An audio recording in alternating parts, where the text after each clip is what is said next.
Lost Village. Part 1. The Unmarked Road.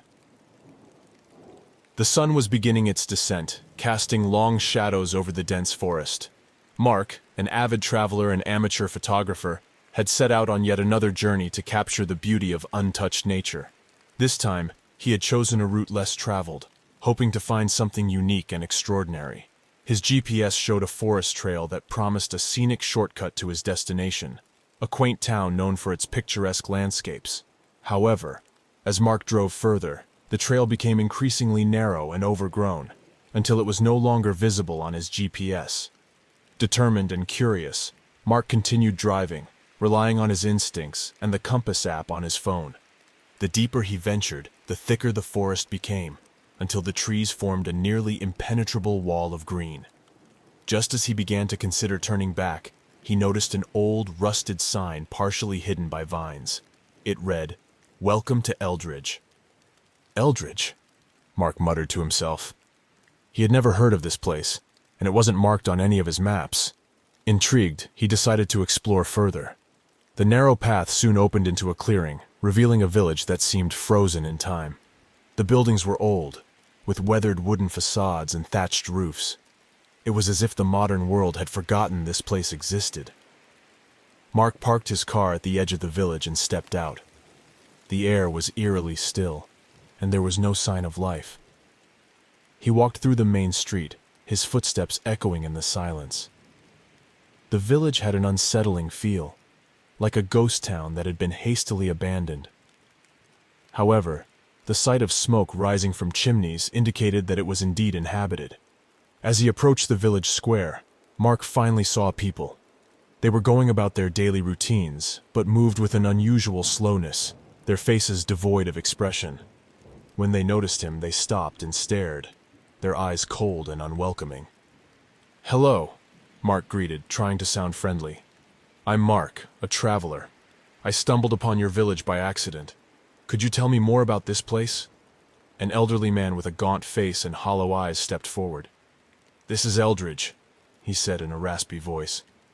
"We don't get many visitors here. It's best if you leave." The man's words sent a chill down Mark's spine. "I just want to take some photos and maybe rest for a bit," he insisted. "I'll be on my way soon." The old man narrowed his eyes but nodded reluctantly. "Stay if you must, but do not venture out after dark. The forest is dangerous." Mark thanked him and continued exploring, his camera clicking as he captured the village's haunting beauty. Despite the unease gnawing at him, he couldn't shake the feeling that he had discovered something truly extraordinary. As the sun dipped below the horizon, Mark found a small inn where he could spend the night. The innkeeper, a middle-aged woman with a stern expression, handed him a key without a word.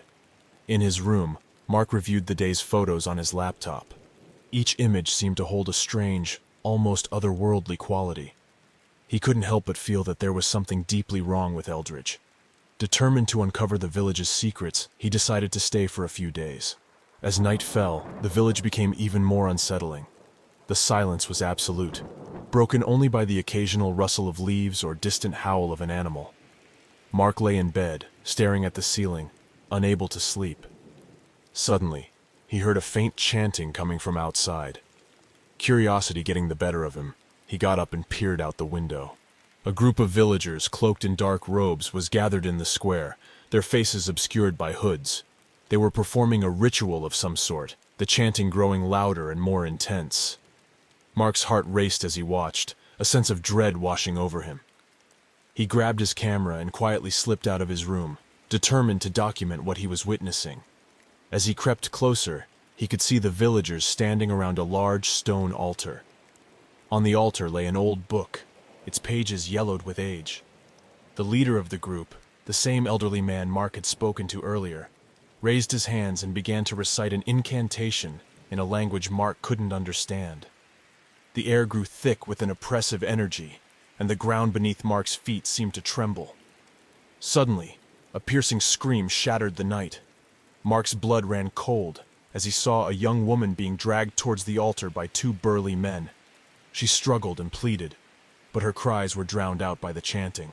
The leader raised a ceremonial dagger, and Mark knew he had to act fast.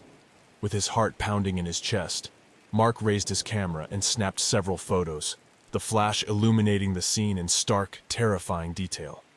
The villagers turned towards him, their eyes glowing with an unnatural light. Mark's breath caught in his throat as he realized he had been seen. Panicking, he turned and ran, the villagers' footsteps pounding behind him. He sprinted through the darkened streets, the shadows seeming to reach out and grab at him. Just as he thought he was about to be caught, he stumbled upon a narrow alley and ducked inside, pressing himself against the wall. The villagers raced past, their angry shouts echoing in the night. Mark waited until the sounds faded before he dared to move. His mind was racing, and he knew he couldn't stay in Eldridge any longer. He had to get back to his car and escape this nightmare. As he made his way back to the inn, he couldn't shake the feeling that he was being watched. Every rustle of leaves, every creak of wood made him jump.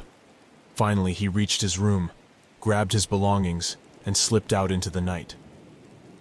The village was silent once more, but Mark knew it was only a matter of time before the villagers discovered his absence. He hurried to his car, his heart pounding in his ears. As he started the engine, he glanced back at Eldridge one last time. The village, shrouded in darkness, seemed to loom menacingly, as if daring him to return. Mark sped away, the narrow path barely visible in the dim light of his headlights. He drove through the night, not daring to stop until he was far away from Eldridge. His mind was a whirlwind of fear and confusion, but one thing was clear. He had to find out more about this village and the dark secrets it held. The first rays of dawn were breaking as Mark finally reached a small town.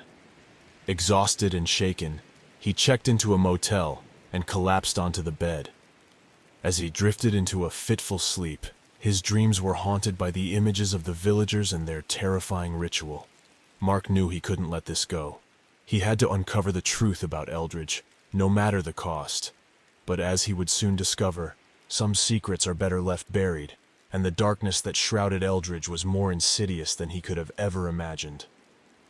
Part 2. The Vanishing Trail.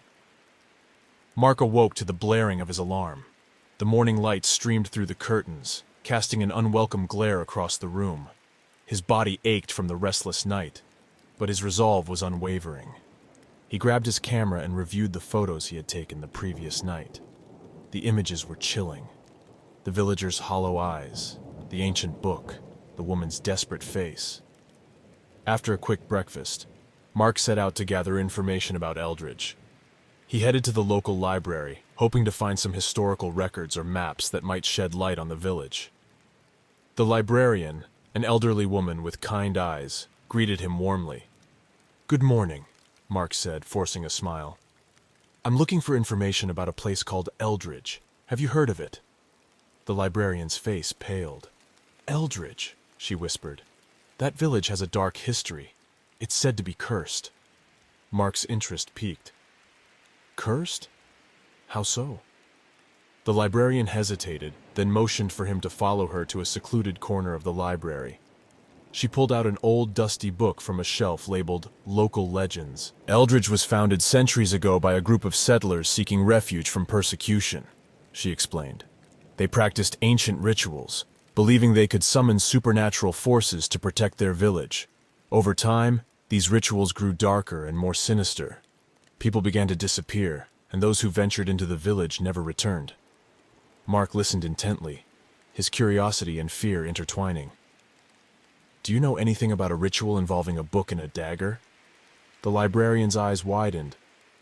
"That sounds like the summoning ritual. It's one of the most feared practices.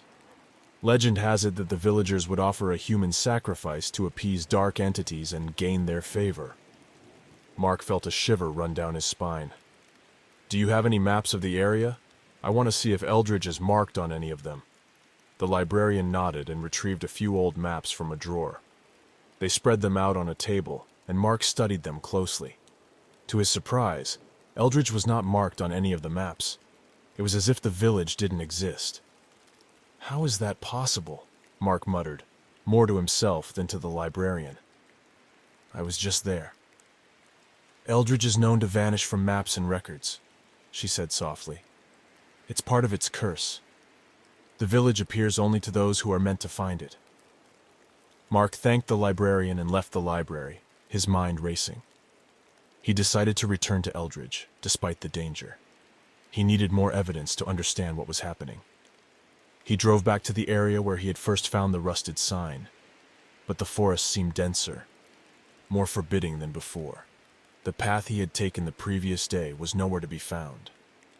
Frustrated, Mark parked his car and ventured into the woods on foot. The underbrush was thick, and the trees seemed to close in around him.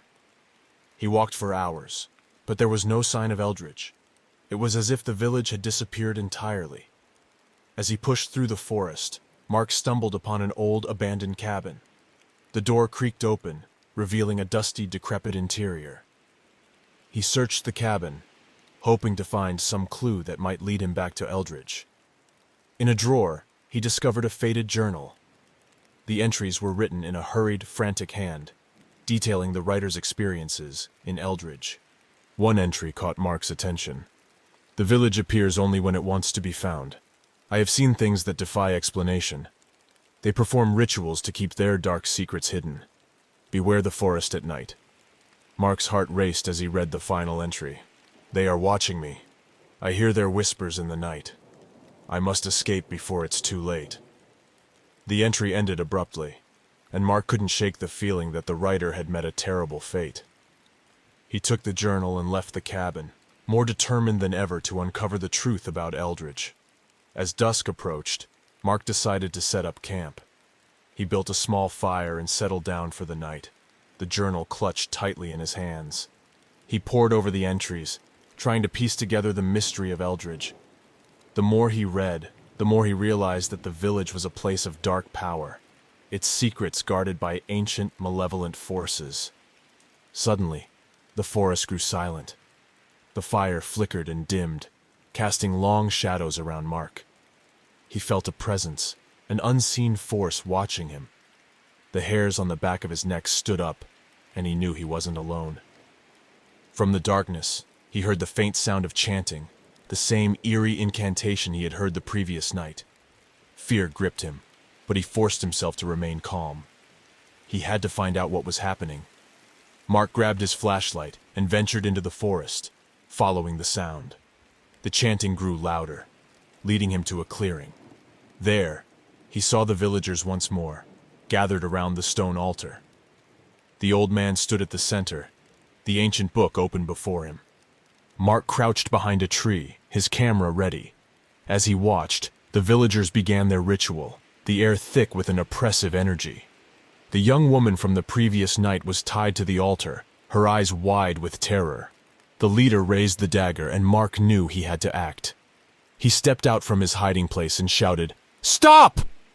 The villagers turned towards him, their eyes glowing with that unnatural light. The leader sneered, his voice dripping with malice. "You should not have returned." Mark's heart pounded as he raised his camera, the flash illuminating the scene. The villagers recoiled, hissing like cornered animals. Seizing the moment, Mark ran to the altar and untied the woman. She clung to him, her sobs muffled against his chest. "We have to go," Mark urged, pulling her towards the forest. The villagers gave chase, their footsteps echoing through the trees. Mark and the woman ran for their lives, the darkness closing in around them. Just as they reached the edge of the clearing, a figure stepped into their path. It was the old man, his eyes burning with fury. "You cannot escape," he snarled. "The village will find you wherever you go." Mark's breath caught in his throat, but he refused to give up.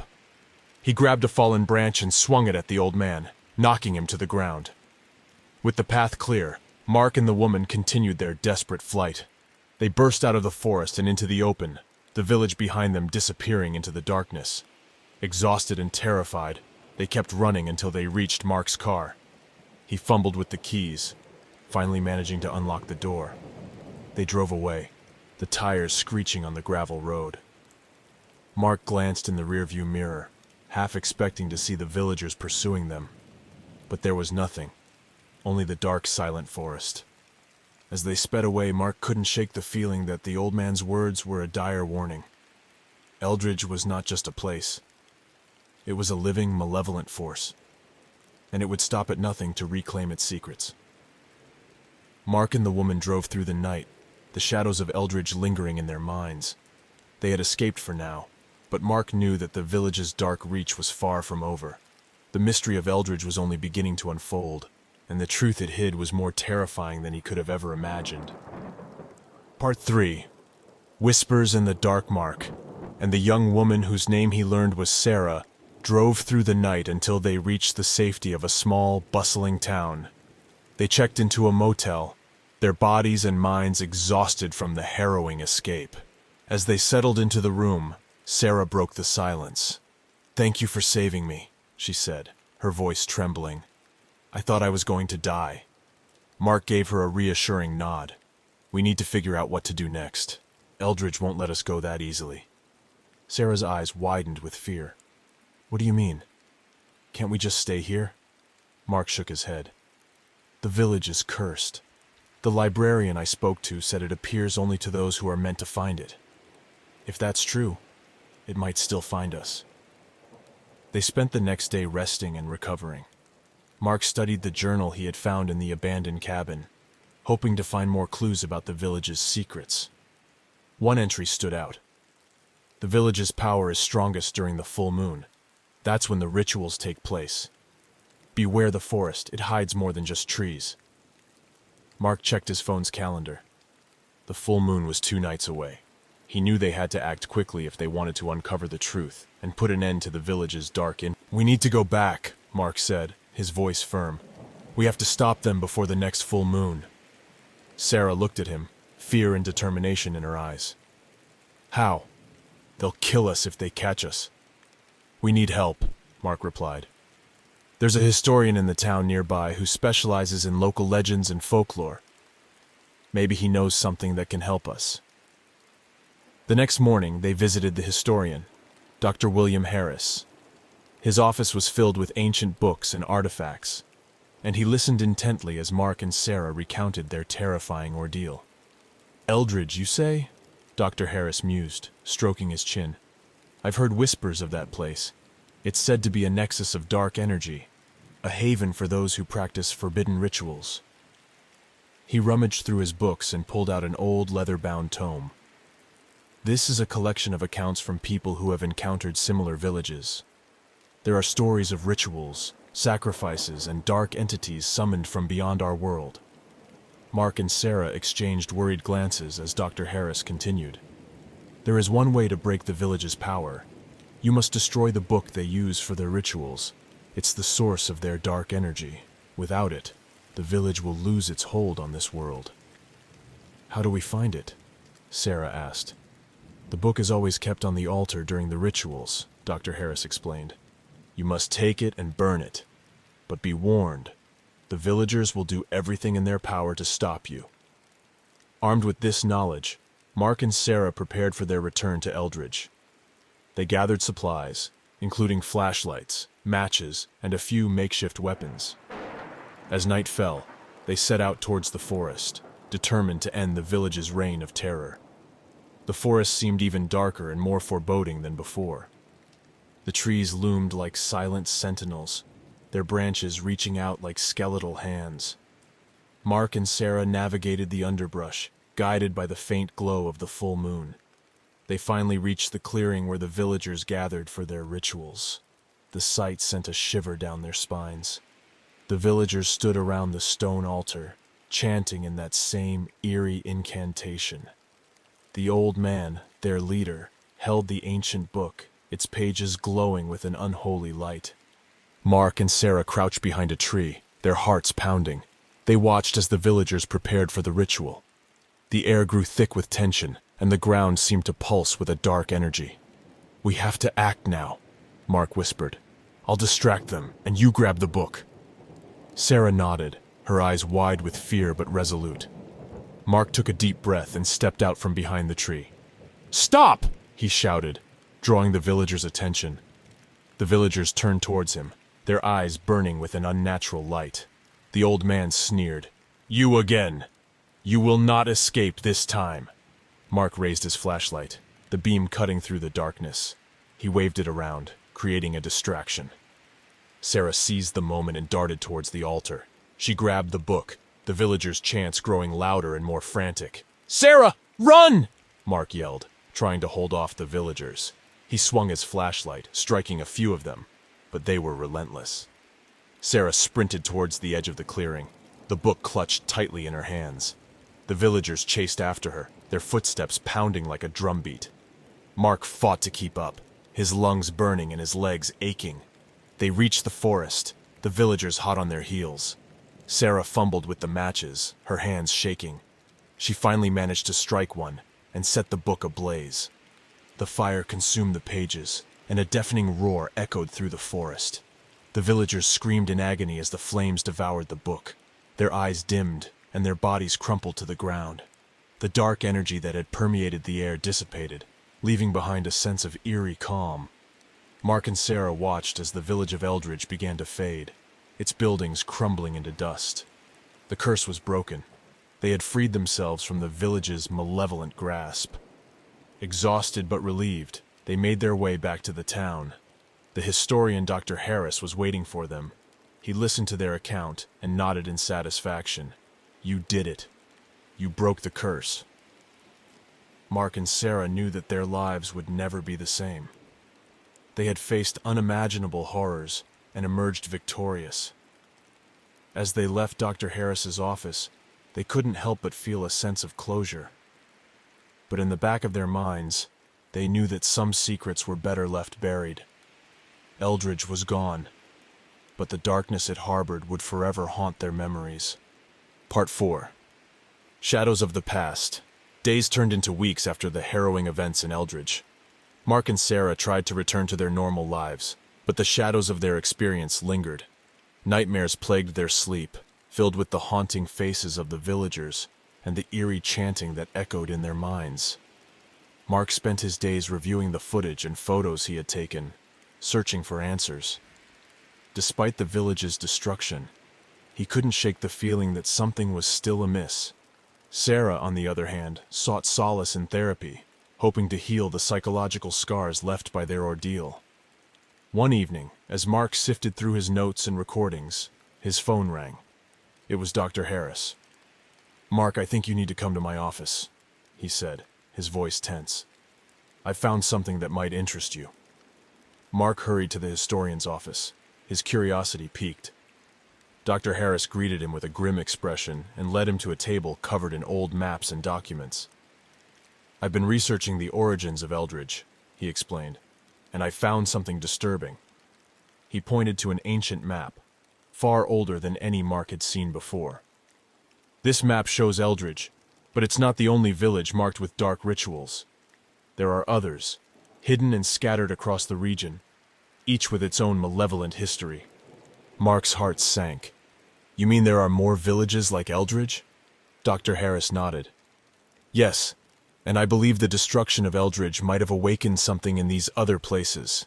There have been reports of strange occurrences and disappearances near these locations." Mark's mind raced. "We have to stop it. We can't let what happened in Eldridge happen elsewhere." Dr. Harris handed Mark a stack of papers. "These are the locations and details of the other villages. But be careful, Mark. These places are dangerous, and the forces at work are ancient and powerful." Determined to uncover the truth and prevent further horrors, Mark contacted Sarah. She was reluctant at first, still traumatized by their previous encounter, but eventually agreed to join him. They couldn't let more innocent people fall victim to the darkness. Their first destination was a small, secluded village called Ravenswood. The locals were tight-lipped, their faces etched with fear when asked about the village's history. Mark and Sarah decided to explore the village at night, hoping to catch any signs of the rituals Dr. Harris had mentioned. As they ventured into the heart of Ravenswood, the atmosphere grew increasingly oppressive. The air was thick with tension, and the shadows seemed to move of their own accord. They reached the village square, where a crumbling stone altar stood ominously. Suddenly, the chanting began. The same eerie incantation they had heard in Eldridge filled the air. Mark and Sarah hid behind a dilapidated building, peering out at the gathering villagers. Their eyes glowed with the same unnatural light. "This can't be happening again," Sarah whispered, her voice shaking. Mark tightened his grip on his camera. "We have to stop them. We need to find their book and destroy it." They watched as the villagers brought forth a young woman, her eyes wide with terror. She was tied to the altar, just as Sarah had been. The leader of the villagers, a tall, gaunt man, held an ancient book, its pages glowing with an eerie light. Mark and Sarah exchanged a determined look. They had to act quickly. Mark stepped out from his hiding place, shouting to distract the villagers. "Stop this madness!" The villagers turned towards him, their eyes burning with fury. The leader sneered, raising the book. "You dare to interfere?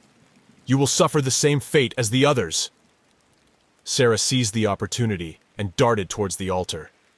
She grabbed the book, the villagers' chants growing louder and more frantic. The leader lunged at her, but Mark tackled him, knocking the book from his grasp. Sarah struck a match and set the book ablaze. The fire consumed the pages, and a deafening roar echoed through the village. The villagers screamed in agony as the flames devoured the book, their bodies crumpling to the ground. The oppressive atmosphere lifted, and the village square fell silent. Mark and Sarah watched as the village began to fade, its buildings crumbling into dust. The curse was broken, but they knew their work was far from over. Exhausted but resolute, they returned to Dr. Harris's office. He listened to their account, his expression grave. "You did well, but there are still more villages out there. The darkness is spreading, and it's up to you to stop it." Mark and Sarah exchanged a determined look. They had faced unimaginable horrors and emerged victorious, but the fight was far from over. They had to continue their quest, uncovering the dark secrets of the remaining villages and putting an end to the ancient curse once and for all. As they left Dr. Harris's office, they couldn't help but feel a sense of purpose. The road ahead was fraught with danger, but they were ready to face it together. The shadows of the past still haunted them, but they were determined to bring light to the darkness. Part 5. The Final Confrontation. Mark and Sarah's journey continued, guided by the knowledge and maps provided by Dr. Harris. The villages they encountered were each steeped in their own unique horrors. They faced malevolent spirits, ancient curses, and rituals designed to bind dark entities to our world. With each village they freed, they grew more determined and more haunted by the memories of those they couldn't save. Their final destination was a village called Black Hollow, said to be the source of the dark power that fueled the other cursed villages. Black Hollow was rumored to be where the original settlers of Eldridge had first practiced their dark rituals, and its curse was believed to be the strongest and most dangerous. As they approached Black Hollow, the atmosphere grew colder and more oppressive. The trees seemed to close in around them, and the very air felt thick with malevolence. They knew this would be their greatest challenge yet. Dr. Harris had warned them about Black Hollow. The village is the heart of the darkness. Destroying its book will not be easy. The villagers there are more powerful and more determined to protect their secrets. Mark and Sarah entered the village at dusk. The streets were eerily empty, the buildings dilapidated and covered in dark, twisted vines. They could feel the eyes of unseen watchers upon them, and the shadows seemed to move of their own accord. They made their way to the village center, where a massive stone altar stood. Unlike the other villages, this altar was adorned with strange symbols and dark, twisted metalwork. The air around it crackled with dark energy. As night fell, the villagers began to gather. Unlike the previous villages, the villagers of Black Hollow seemed almost inhuman. Their eyes glowed with an intense, unnatural light, and their movements were jerky and unnatural. The leader of the villagers, a tall, robed figure with a hood obscuring his face, stepped forward. In his hands, he held the ancient book, its pages glowing with a malevolent light. The chanting began, a deep, guttural sound that seemed to shake the very ground. Mark and Sarah knew they had to act quickly. They couldn't afford to hesitate. Mark stepped forward, shouting to draw the villagers' attention. "This madness ends now!" The leader turned towards him, his eyes burning with an unholy fire. "You dare to challenge us? You will fail, as all others have." Mark raised his flashlight, but this time the light seemed to have no effect. The leader laughed, a chilling sound that echoed through the village. Your tricks will not work here. We are the source of the darkness. We are eternal. Sarah, undeterred, darted towards the altar, but the villagers moved with unnatural speed to block her path. Mark fought to keep them at bay, but they were relentless. Just when it seemed all hope was lost, Sarah remembered the other item Dr. Harris had given them, a vial of holy water. She pulled the vial from her pocket and threw it at the leader. The vial shattered, and the holy water splashed across the book. The effect was immediate and devastating. The book began to smolder and burn, the dark energy dissipating into the air. The leader screamed in rage and pain, his body contorting as the book was consumed by the flames. The villagers howled in agony, their bodies crumpling to the ground as the dark power that sustained them was destroyed. Mark and Sarah watched in awe as the village of Black Hollow began to collapse, the buildings crumbling into dust.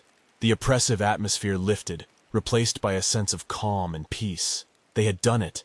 They had destroyed the source of the curse. Exhausted and relieved, they made their way back to Dr. Harris's office.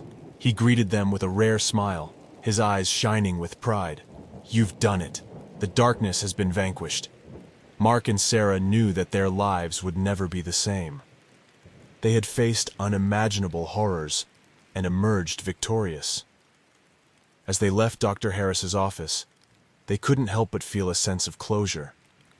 But they also knew that their journey had changed them. They had seen the darkness that lurked in the world, and they were determined to keep fighting it, wherever it might appear. The shadows of their past would always haunt them, but they had learned to find strength in each other.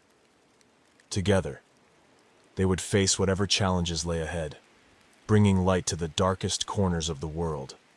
And as they walked into the dawn of a new day, they knew that they had become more than just survivors. They had become warriors against the darkness, protectors of the light.